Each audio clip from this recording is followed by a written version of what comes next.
She entered Tyler's home without permission, straight into his basement, crossing every line imaginable. Karen Miller, the HOA president, ruled the neighborhood through fear and technicalities, but this time she pushed too far. What she didn't know was that Tyler had a fully licensed bear named Bruno downstairs, and the law was about to turn against her. But just wait until you hear how this suburban standoff took a wild turn, and why, in the end, justice came with fur. Tyler Morgan had lived in Oak Ridge Estates for precisely 43 days, not 42, not 44, 43. He kept count not because life in the neighborhood was exciting, quite the opposite. Every day followed the same polished rhythm: trimmed hedges, power walkers and matching sun visors, and HOA emails that sounded more like royal decrees than neighborly notices. After 6 years of peace and solitude in a remote Montana cabin, Tyler figured he could trade moose sightings for a backyard pool and a functioning delivery service. He figured wrong. That Saturday started like most, hot and quiet, with the kind of stillness that made you suspicious of birds for being too loud. Tyler was outside by the pool, shirtless, wearing old cargo shorts and headphones, absently scooping leaves out of the water while listening to a podcast about a man who vanished after arguing with his HOA over mailbox placement. At the time, Tyler laughed at the absurdity. Now, it hit a little too close to home. He caught the movement in his peripheral vision, a figure inside his house. At first, he assumed it was a trick of the light, or maybe the Amazon guy had walked around back again. But no, the shape moved with intention, confident, familiar in the way someone becomes when they think rules don't apply to them. Tyler set down the skimmer and stepped toward the sliding glass door. There she was in his living room, Karen Miller, the self-appointed queen of the HOA.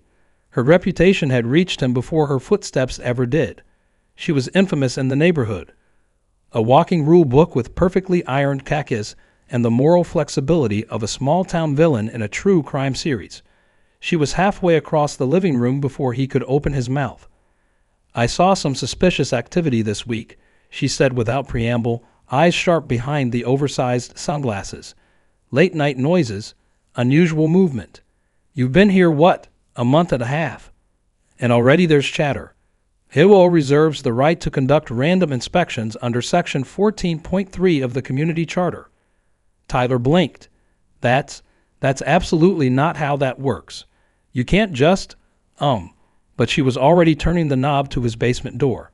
She didn't slow down, didn't hesitate. She moved like she belonged there.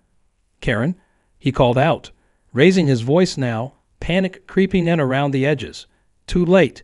Karen had vanished down the stairs, and with her went the last thread of normality in Tyler's suburban experiment. Because the thing was, Tyler did have something in the basement. Not a meth lab, not a secret tunnel or illegal weapons cache, but something warm-blooded, furry, over 800 bulbs. Bruno. He had rescued the bear as a cub in Montana after its mother was hit by a car, raised it with permits, training, and more care than most people give their pets.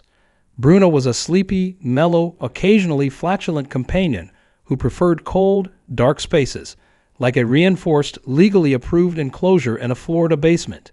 And Karen, in her self-righteous crusade for neighborhood order, had just trespassed directly into his lair. Tyler stood frozen for half a second, then ran down the stairs toward the sound of fate unraveling. One horrified HOA shriek at a time. Tyler took the stairs 2 at a time, heart hammering. Not from fear for Karen's safety, but from dread of what might happen if Bruno got startled. The basement was dim and cold, just the way the bear liked it. A concrete floored space retrofitted into a private sanctuary. Thick steel-reinforced fencing, 2 locking gates, temperature control, and round-the-clock ventilation. Tyler had spent months and no small fortune making sure Bruno's habitat was secure, humane, and fully licensed. It wasn't danger he feared. It was misunderstanding. He reached the bottom landing just in time to hear the overhead light switch flick, click, buzz. The fluorescent bulbs stuttered once, then came alive, bathing the basement in a pale industrial glow. Tyler rounded the corner. Karen was standing frozen at the edge of the enclosure, just 5 feet from the gate, staring into the pen with wide, stunned eyes. Bruno had already begun to stir. The bear, a massive cinnamon-brown figure of muscle and fluff, yawned slowly, the way bears do when woken from the deep, peaceful sleep of a 62 degrees room. He shifted his weight, rolled once, and looked toward the light. His ears twitched. Then came Karen's voice, high, sharp, unfiltered. "What is that thing doing in your house?" Her hand shot to her chest as if trying to shield herself with indignation. She stumbled back 2 steps and hit the wall, knocking over a metal storage shelf that clanged loudly and sent a broom clattering to the floor. Bruno blinked, unimpressed. Tyler remained calm, surprisingly so. He walked past the stairs and opened a nearby drawer. From it, he pulled a yellow binder, the one he kept prepped for situations exactly like this, though he'd always hoped he'd never need it. He handed it to her. "His name's Bruno. He's a North American brown bear. He's chipped, registered, vet-checked, and fully permitted by the state of Florida and the USDA. That binder contains his entire history, care plan, and the legal documentation of his residence here." Karen didn't take the binder. She just stared at it like it might bite her. You can't." Her voice cracked, half fury, half disbelief. Tyler gently nudged the papers closer. "He's safer than most large dogs. Never been outside the enclosure since we moved in. Not once." Karen's eyes flicked to the bear, then back to Tyler. Her face had lost color, and her hand trembled slightly as she pointed. "That is a wild animal. You're putting the entire neighborhood at risk. The board will hear about this. You'll be fined, evicted, removed." Tyler shrugged.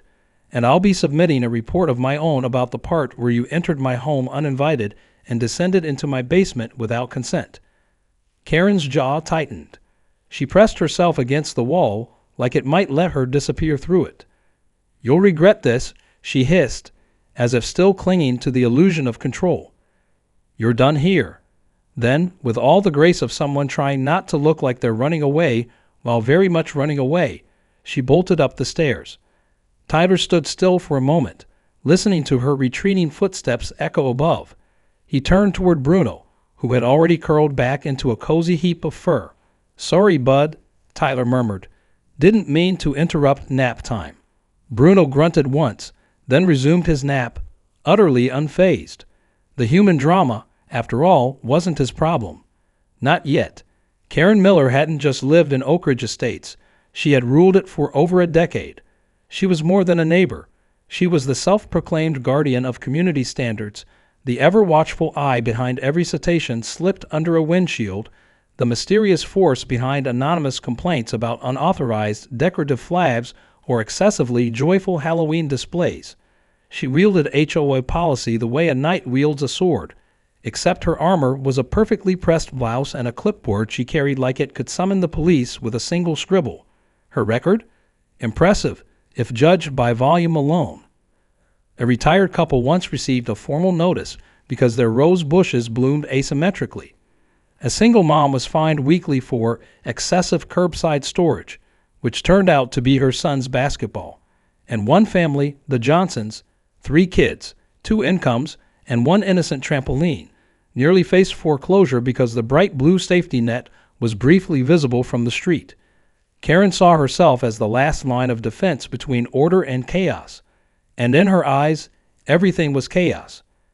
Children laughing too loudly, grass growing too quickly, lawn chairs that didn't match the house trim. Behind her ever-present smile was something colder, not cruelty exactly, but a deep-rooted belief that rules were sacred and she was their chosen interpreter.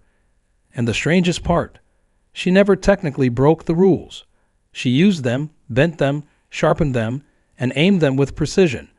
She knew every clause, every loophole, every inch of the HOA's legally binding bylaws. That's what made her so hard to stop. It wasn't about community.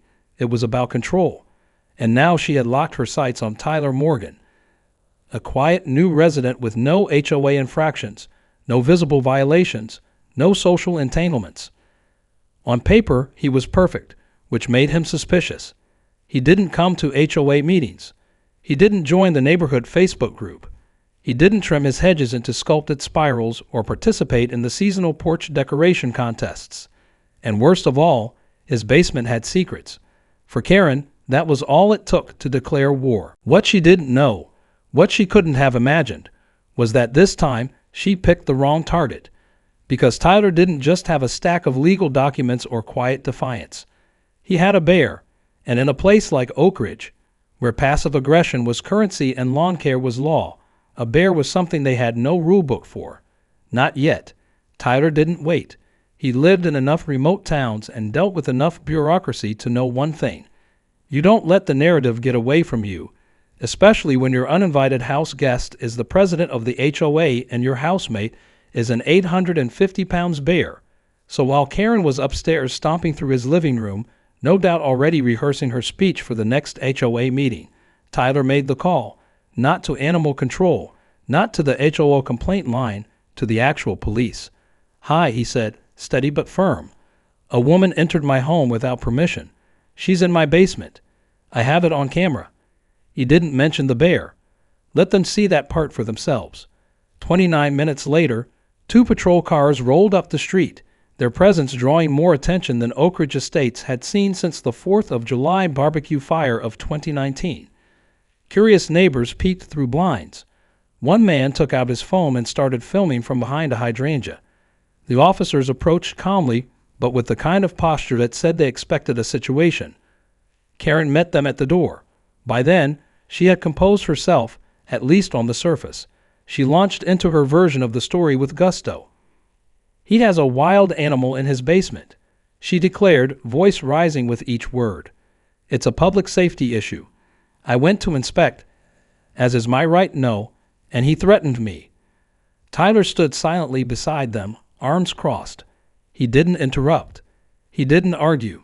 Instead, he reached into his pocket and pulled out a USB drive, security footage, time-stamped, clear as day.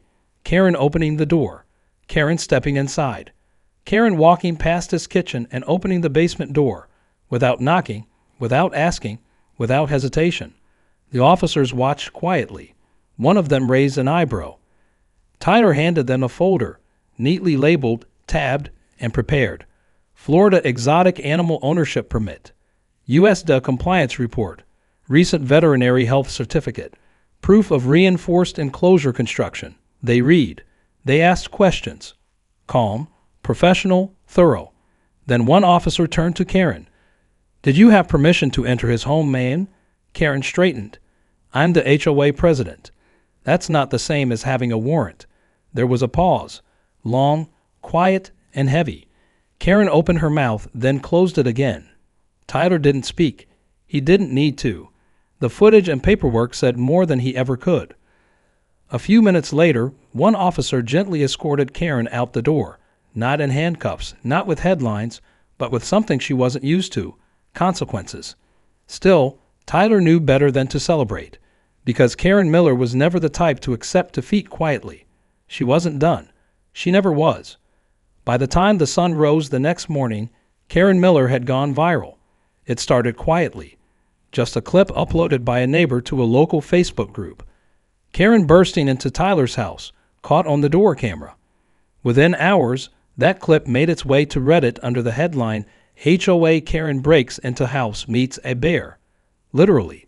Then came the commentary. Then came the memes. One showed Karen's frozen expression mid-screen with the caption, "When you realize the homeowner isn't the biggest threat in the house." Another, a side-by-side of Bruno yawning next to a terrified Karen. One of them is licensed. The other isn't. The story hit TikTok, where it was reenacted with sock puppets, then clay animation, then full dramatic readings. By lunchtime, local news stations were knocking on Tyler's door. By dinner, Inside Edition had emailed for an interview. And by nightfall, HOA Karen versus Basement Bear was trending nationwide. Tyler had declined most interviews. He didn't want to be a spectacle. And more importantly, he didn't want to drag Bruno into a media circus. Karen, on the other hand, couldn't stay quiet. The day after the video blew up, she held a short press conference on her front lawn, complete with a shaky smartphone tripod and a speech that started with, "I did what I thought was right," and ended with, "The community deserves to feel safe." Then she filed a lawsuit against Tyler. The charges? He had endangered her, emotional distress, psychological trauma. She even included a complaint about unsanctioned wildlife maintenance. The internet was not kind. But Tyler didn't argue online. He didn't post a rebuttal or go live to tell his side. He hired a lawyer. His name was Marcus Reynolds, mid-30s, ex-Marine, sharp suit, zero flair for drama, and zero tolerance for performative power. Marcus read Karen's complaint, closed the folder, and said, "Let's return the favor." Tyler filed a counterclaim. Unlawful entry, harassment, reputational harm, HOA overreach. They added video evidence, permit records, a full psychological evaluation for Bruno, courtesy of his vet, stating that the bear showed no signs of aggression or distress. Karen's case began to collapse before the first hearing was even scheduled. Behind every HOA rule she had weaponized for years, she had hidden behind the assumption that no one would fight back. But now she wasn't facing just another resident worried about lawn height regulations. She was facing someone who came from Montana, who knew how to live with wild animals and how to stand his ground. Karen was about to learn a truth she had long avoided. Not all rules bend to her will. And sometimes the quietest man on the block has the sharpest claws on his side. It was a clear morning when the court convened. No crowds, no cameras, just a modest civil courtroom with scuffed floors, fluorescent lights, and the faint scent of legal seriousness in the air. For most, it was just another Tuesday. For Karen Miller, it was the day her kingdom began to crumble. She arrived early, pressed blazer, neatly styled hair, a pastel pink cardigan pulled tight across her shoulders like armor. But her expression betrayed her, the kind of brittle confidence that clings to control even as it slips away. Her pantsuit, though crisply ironed, seemed a size too small, as though even the fabric was trying to pull away from the tension coiled beneath. Tyler walked in a few minutes later. No entourage, no expression, just jeans, a clean button-down, and a calm presence that stood in sharp contrast to the storm behind the plaintiff's bench. He didn't carry stacks of papers or make dramatic claims. He brought the truth neatly organized, USB loaded, and already handed to the clerk. When the case was called, Karen rose with practiced poise. Her lawyer, a local litigator with a reputation for flair but little follow-through, launched into an opening statement about emotional instability, community concern, and animal welfare risk. He used the word wild 4 times in the first 2 minutes. Then it was Tyler's turn, or rather, his attorney's. Marcus Reynolds stood, adjusted his cuffs, and said only, "Your Honor, we'd like to begin with Exhibit A, the home security footage. No edits, no commentary, just the facts." The video played silently across the courtroom screen. Karen walking up to the house. Karen opening the door. Karen entering, uninvited. Karen going down the stairs. Karen screaming. The judge watched without expression. When it ended, the silence was long enough to make everyone shift in their seats. Marcus handed over a folder. Exhibit B, official permits for the animal enclosure, veterinary documentation, and HOA guidelines confirming the absence of any violation. The judge didn't ask many questions. In fact, after reviewing the documents for less than 5 minutes, he set them aside, folded his hands, and turned to Karen's table. The court finds the defendant in full compliance with local and federal regulations regarding exotic animal ownership. He paused, eyes narrowing slightly. As for the plaintiff, Mrs. Miller, you entered the defendant's home without consent, without a warrant, and without any legal basis. That qualifies as trespassing under Florida statute. Additionally, your actions as HOA president constitute a breach of conduct and abuse of position. There was no dramatic gavel bang, no outburst, no music, just the quiet weight of consequence. Your suit is dismissed, the judge concluded, and your position as HOA president is hereby revoked, effective immediately. Karen's face didn't change, not at first. It was as if she hadn't heard him or refused to. She gathered her belongings in silence. Her lawyer offered a sympathetic look, but she didn't return it. And as she stepped through the courthouse doors into the bright midday sun, a voice rose from across the parking lot. "Hey, Karen, how's the bear doing?" It wasn't mocking, not fully, more like a question the whole neighborhood had been dying to ask. Karen didn't turn, didn't reply. She just kept walking, her heels clicking against the pavement with rigid precision. But in that moment, even those carefully placed footsteps couldn't hide the simple truth. The Queen of Oak Ridge had fallen, and the court, like the neighborhood, would never look at her the same way again. With Karen gone, something strange happened in Oak Ridge Estates. People exhaled. There were no fireworks, no official announcement, no parade, but you could feel it in the air, subtle and unmistakable, like the first breeze after a summer storm. The rigid tension that had gripped the neighborhood for years began to ease, one quiet moment at a time. It started with decorations. Halloween was still 3 weeks away, but plastic skeletons began appearing on porches. Fake cobwebs stretched across shrubs. One family put up an inflatable pumpkin that danced in the wind like it had waited years for permission to move. No citations arrived. No anonymous warnings were taped to doors. Next came the kids. They took back the sidewalks like explorers returning to an abandoned land. Scooters buzzed past trimmed hedges. Sidewalk chalk drawings bloomed across driveways.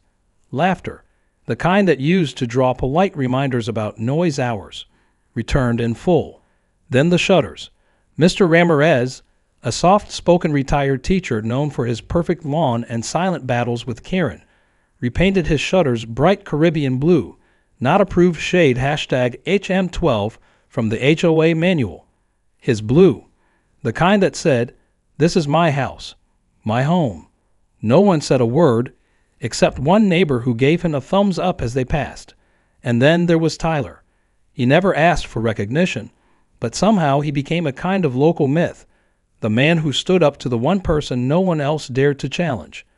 Not just because he had a bear, but because he said no when it mattered. He didn't hold court on his lawn or post inspirational messages online. He still kept to himself most days, but now neighbors waved first. They stopped to chat. Someone even left a thank you card in his mailbox. No name, just a drawing of a bear giving a thumbs up. And Bruno? Bruno went back to doing what he did best, sleeping. Every so often, a low rumble would echo through the floorboards, a snore so deep it rattled the kitchen cabinets and made the neighbor's dog bark once, confused. It became a kind of charm, a reminder the bear was still there, peaceful, present, protected. From time to time, neighbors would drop by with sealed snack bags, fruit mostly, and ask if they could take a photo outside the basement door. Tyler didn't mind as long as they donated a few dollars to the local wildlife rescue fund, a quiet cause he'd supported for years. The bear had brought the town something unexpected.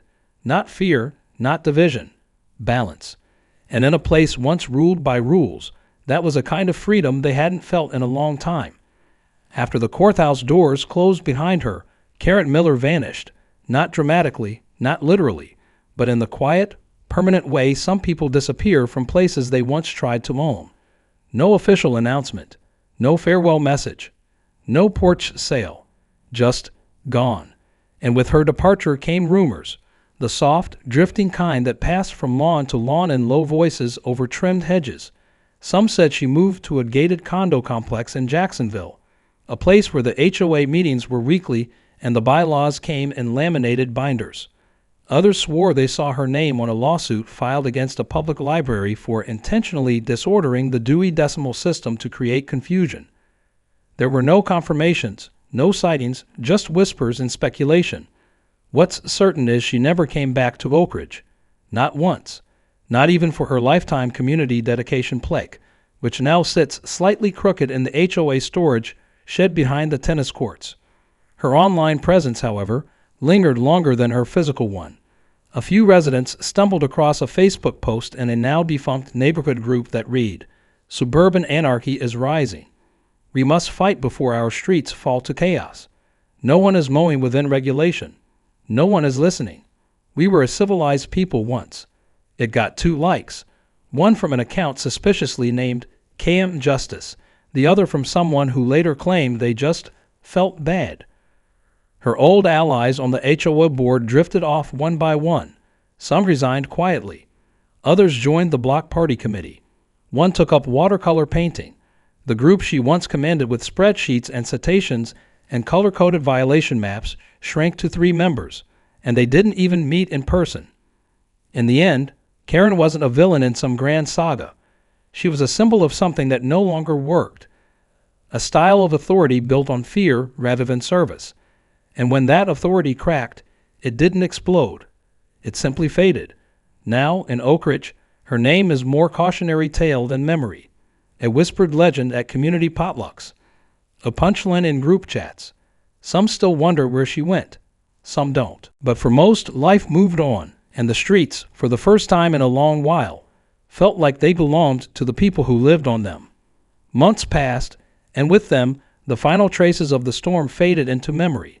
The neighborhood had settled into something new, not lawless, but freer, more human, the kind of place where people waved first, where sidewalks saw more chalk than citations, and where rules began to feel more like guidelines than weapons. And at the end of Oak Ridge's quietest cul-de-sac, Tyler Morgan made one small addition to his home. It wasn't flashy, no gold plaques or "I stood up to the HOA" signs, just a modest fenced-in stretch of lawn shaded by oaks, with a reinforced gate, a cooling station, and a few boulders arranged in a sun-drenched semicircle. The kids called it Bear Patio. Most days, Bruno preferred to stay inside, in the cool stillness of his basement sanctuary. But every so often, especially on cloudy afternoons, he'd lumber outside, blink at the world like it owed him nothing, and flop into his favorite spot by the rocks. Tyler would join him. Lawn chair, cold drink, no phone, no noise. Just the slow rhythm of breathing. One human, one bear, and the shared understanding that silence could be its own kind of companionship. He wasn't looking for trouble when he moved to Oak Ridge. He wasn't out to change anything. No grand mission, no rebellion. He just wanted peace. Ironically, or maybe poetically, it was a 900-pound bear who gave it to him. Not through force, not through fear, but through presence.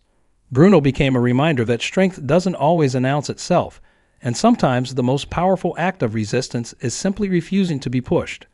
One afternoon, a local blogger stopped by for an interview. She was writing a piece on neighborhood dynamics and the strange rise in animal-assisted social harmony. Sitting under the oak trees, no cook in hand, she asked, "If you could sum up everything that happened, what you've learned, in one sentence, what would it be?" Tyler thought for a moment.